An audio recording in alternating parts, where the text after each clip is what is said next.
Fex, Erin, Logan, and Peter were currently inside Logan's room. The conversation between all of them was silent. They didn't realize it until now, but the thing that brought most of them together was Quinn. The others didn't know each other well, if not for Quinn. The only sound that could be heard was Logan typing away on his computer, trying to gain access and find a way to upload the video they had made without any traces. Fex, on the other hand, was keeping a close eye on Peter. Without Quinn there, Fex felt like it was his duty to protect all of them if he went out of control, though Logan would be able to deal with him on his own. He knew firsthand how strong his shots from his strange suit were.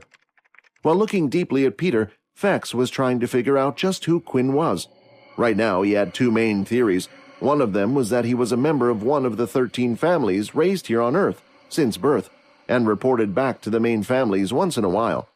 While down here, he had made the mistake of turning Peter, and was now trying to keep it a secret.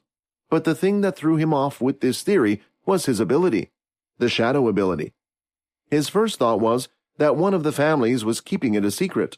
When the crowning was to happen again, it would give them quite the power advantage. The other theory was Quinn didn't belong to any of the 13 vampire families, and instead belonged to them, the original shadow users.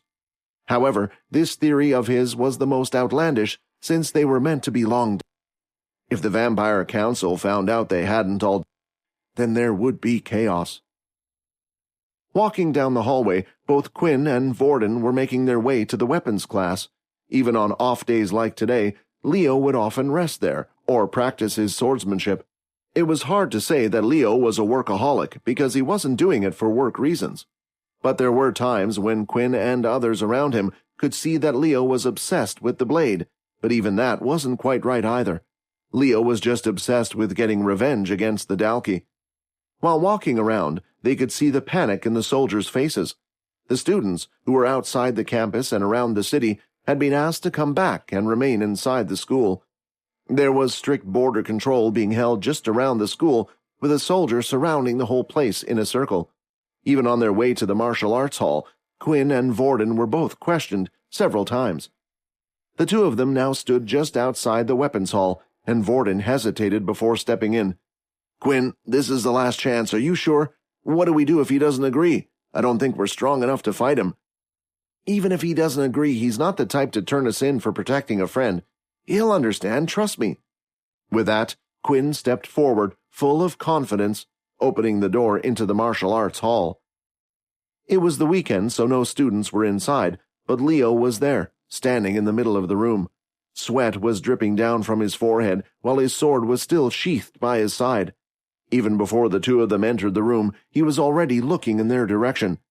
"The two of you were standing outside for a while. I was wondering when you were going to come in," Leo said. "Is this guy blind?" Vorden asked. There weren't many opportunities where both Vorden and Leo were able to be around each other.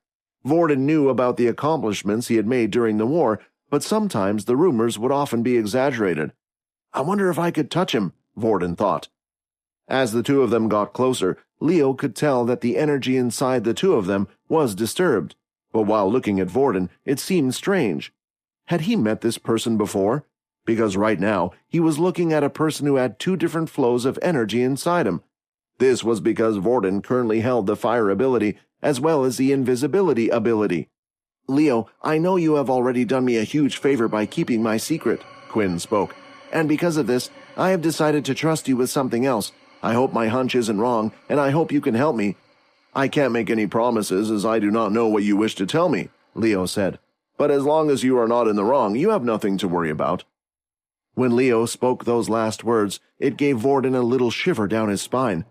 Just what had this man gone through to be able to create such an intense feeling with only a few words? Was it his ability, or was it just the pressure emitting from this person? Quinn started to explain what had happened, and how they had come to learn what True Dream's reason for coming to the academy was, as well as how Pure was the one who had informed them, and how their friends had been chosen for the process. All they wanted to do was protect Erin and Peter. Quinn, however, did leave out the detail of them trying to save Peter for a different reason related to himself, and just explained that he didn't want his friends to lose their ability. He also mentioned how they needed to send Erin out of here right now. After they had finished explaining, Both Quinn and Vorden took a deep breath, trying to calm themselves down. They carefully watched where Leo's hands were placed, thinking that any second now he would go for his blade and capture the two. "You two can calm down," Leo said. "As I've said to both of you before, as long as you are not in the wrong, I shall help. And in this situation, I believe you are not in the wrong." While Quinn spoke about everything that had happened to True Dream, Leo made sure to carefully keep an eye on their energy flow as well as their heartbeat. He noticed quite often when people were lying, their flow of energy as well as their heartbeat would alter slightly. Over the years, it came to the point where Leo was just as good as any lie detector. Of course, some had a solid will and had been trained to the point where it wouldn't affect them. But for kids like these, it was easy for him to tell. He knew that the words Quinn spoke were the truth. "So, can you help us?" Quinn asked with a little smile on his face. "There isn't much I can do with the situation with Jack. Although he's not part of the military, he is treated a lot higher than I. When I arrived here, I was adamant to be put under Nathan, since I had an odd feeling about Duke. Right now, because of my rank, there isn't much I can do. Jack holds a special relationship with our head general, Paul. The only thing I can do is wait to meet with the head general of Military Base 1. Not everyone in the military agrees with Jack's doing, and this will hopefully be a step in the right direction." What Leo was doing right now was a risk most people would never take. If someone were to find out that they were trying to ruin the relationship between Jack and the military, there would be many people on both sides upset with this, and most likely would go after Leo's life. What he was doing right now was fearless, and Leo didn't have a group or other people backing him, but only himself. "Don't worry about that," Quinn said. "Right now all we need to do is save our friend. Is there any way you can get us inside the teleport room to send her off somewhere?"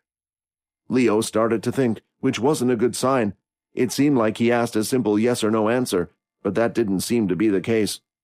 "As you know, the portal room has been heavily guarded ever since what happened between you two. Most likely it will be guarded even more. Still, there is a way. Follow me." While entering her room, Layla was more nervous than ever. It reminded her of the time when she first joined the school. She was reminiscing about all the strange feelings, and they made her feel sick. "I think by the end of the day, I'm going to come out around 5 pounds lighter," she mockingly said to herself, desperately trying to forget about the ordeal she was in. There was no one inside when she entered her room. Her roommates were Erin and another female student. Most of the time, their other roommates seemed to be out, which was a good thing for Layla. Still, just to be safe, she kept an eye on the door as she went about doing what she needed to be done. She had no clue how Logan caught her, despite her being so conscious. This made her second-guess her actions. Hi, Quinn here. Wondering what happens next? If you want to jump the queue and unleash all episodes, click on the link here and install the Pocket FM app.